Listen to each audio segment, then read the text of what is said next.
Up to 300 millimetres of rain has fallen in parts of New South Wales in the past 24 hours, and there's plenty more on the way. There's severe weather warnings for heavy rain and damaging winds for many regions. The SES has had more than 1,000 calls for help, mostly on the mid-north coast and the central coast of New South Wales.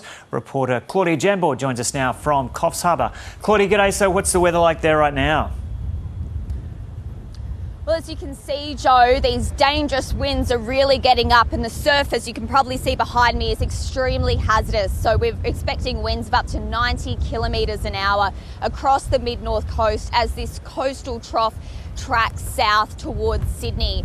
As you mentioned, overnight we've had torrential downpours across the mid-north coast.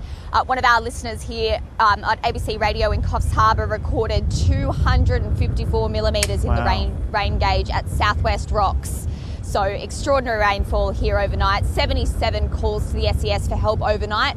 However, those calls were for mostly leaky roofs and for sandbag requests, so people are holding up okay here. Yeah, and so this rain is off the back of a series of downpours in recent months.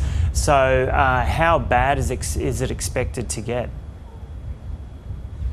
We are expecting more rain coming into the afternoon, more damaging winds, and more hundreds upon hundreds of millimetres. And as you mentioned, this does come off the back of a series of storms. Just 3 weeks ago, we had a 1 in 500 year storm event at Quirindi, where 300 millimetres bucketed down in just a matter of hours, which caused extensive damage to homes and properties. So those residents are still trying to recover, and the weather hasn't been all that kind. And to paint you a bit more of a picture, Joe, since the beginning of the year, parts of this region have had upwards of 1,500 millimetres. So a very wet start, a wet quarter rather, to the year. Yeah.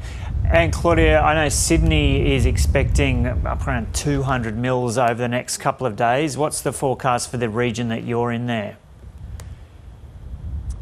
Well, we're expecting the worst of it here on the Coffs Coast today and into tonight before that system tracks south. So we've probably had the brunt of the downpour here. As I mentioned, upwards of 200 millimetres have fallen across the Macleay Valley and the Port Macquarie Hastings area. Up here in Coffs, similar falls up to 130 or so millimetres up at Woolgoolga, which is about half an hour south of here. So we're expecting more rain probably down south. There are flood warnings in place for the Hastings River as well as the Bellinger and Arara rivers. We're experiencing a bit of minor flooding along those waterways at the moment, with minor and even major flooding possible. So we're not out of the woods just yet, Joe.